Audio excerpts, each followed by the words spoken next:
For 1 month every 4 years, the world appears to stop spinning.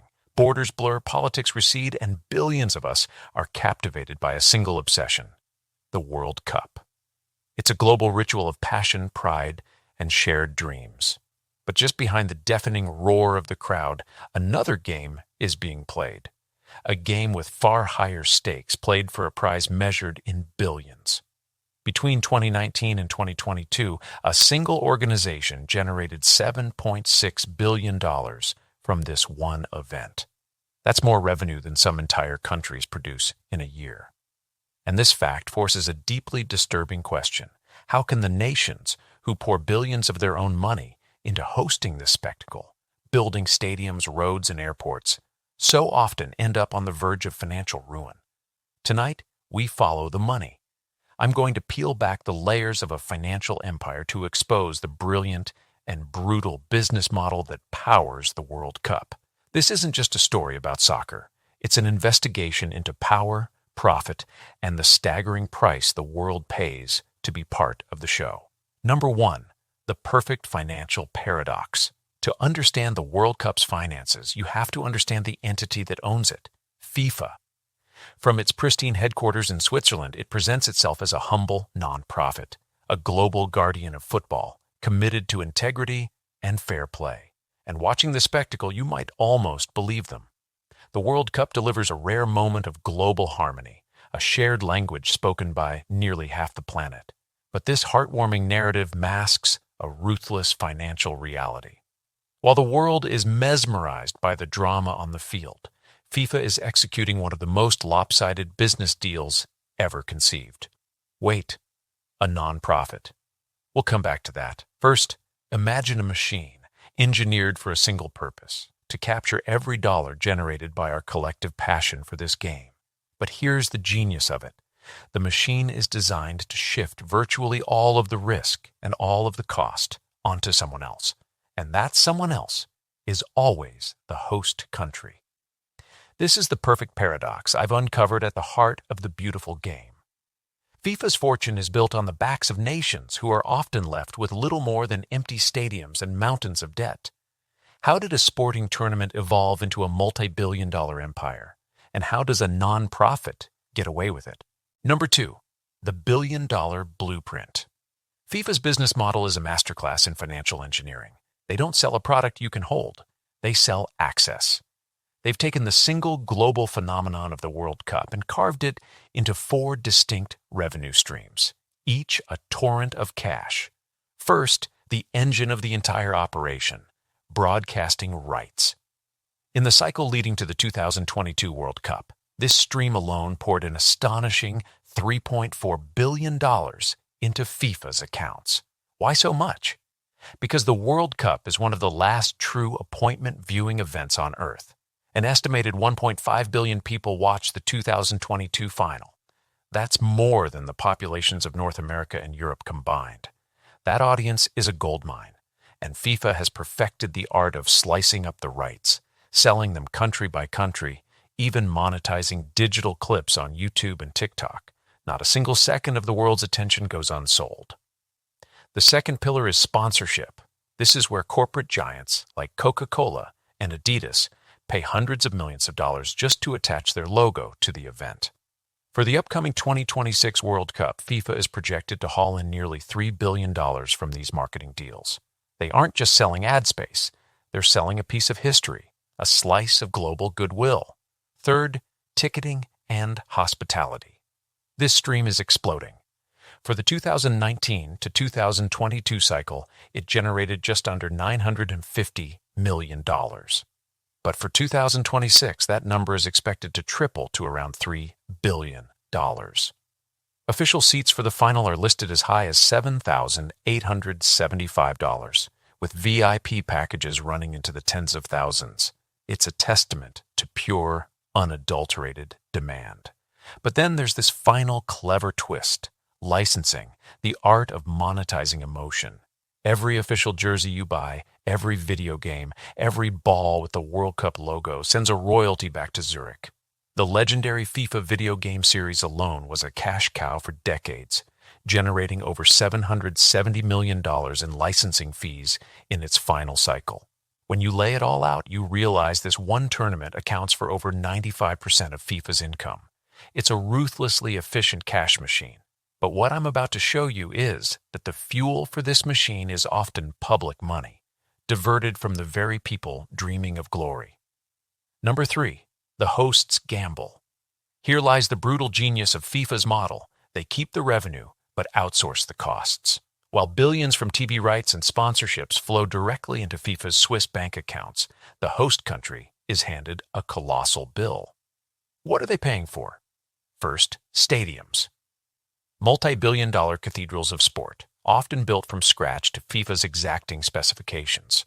Then, the country's infrastructure must be overhauled. New airports, highways, and transit systems. Security, emergency services, even the designated fan zones. The host pays for it all. The numbers are staggering. For 2026, Toronto's estimated cost has already ballooned to $380 million Canadian dollars. Vancouver's is projected as high as $624 million. That's not just a number on a spreadsheet. That's money that could have built new hospitals or hundreds of schools. Look at past hosts, and the picture gets darker. South Africa spent over $3 billion to host in 2010. Brazil's bill for the 2014 tournament is an estimated jaw-dropping $15 billion. To put that in perspective, that's equivalent to the entire annual budget for road transport in a country like Turkey. Proponents always promise an economic boom, but study after study shows it's a mirage. The jobs are temporary, the benefits a fraction of the cost. The legacy, a graveyard of white elephants, massive decaying stadiums with no purpose. The Cape Town Stadium loses millions a year just in upkeep. The stadium in Manaus, Brazil, built deep in the Amazon, has been used as a bus depot. And then comes the final insult. A wait what moment, if there ever was one. FIFA demands sweeping tax exemptions. For 2026, Mexico has granted FIFA and its partners a complete waiver on federal taxes. In Brazil, these exemptions cost the government hundreds of millions in lost revenue. Let's review the deal. A country pays billions to build the party. It spends hundreds of millions more to secure it. It forfeits hundreds of millions in taxes. And in return, FIFA walks away with virtually all of the profit. It's a deal so bad it begs the question, why on earth would any nation sign it? Number 4, the price of prestige. The answer has almost nothing to do with economics, and everything to do with something far more powerful, human psychology. Hosting the World Cup isn't a financial investment. It's the ultimate status symbol. It's a global branding exercise, a tool for political power, and a shot of pure national pride. FIFA does provide some financial support for organizational costs, but it's a pittance, a rounding error compared to the billions spent by hosts and the billions pocketed by FIFA. When the accountants finally tally the costs, the host nation itself almost never turns a profit. And this is where the story shifts from a questionable business model into a full-blown criminal enterprise. With this much money swirling around with this little oversight, FIFA's power structure became a breeding ground for corruption. Then, on May 27, 2015, the facade shattered.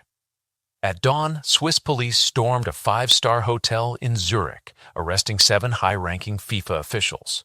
This was just the public face of a massive U.S. Department of Justice investigation. The 47-count indictment read like a screenplay for a mob movie: racketeering, wire fraud, and money laundering.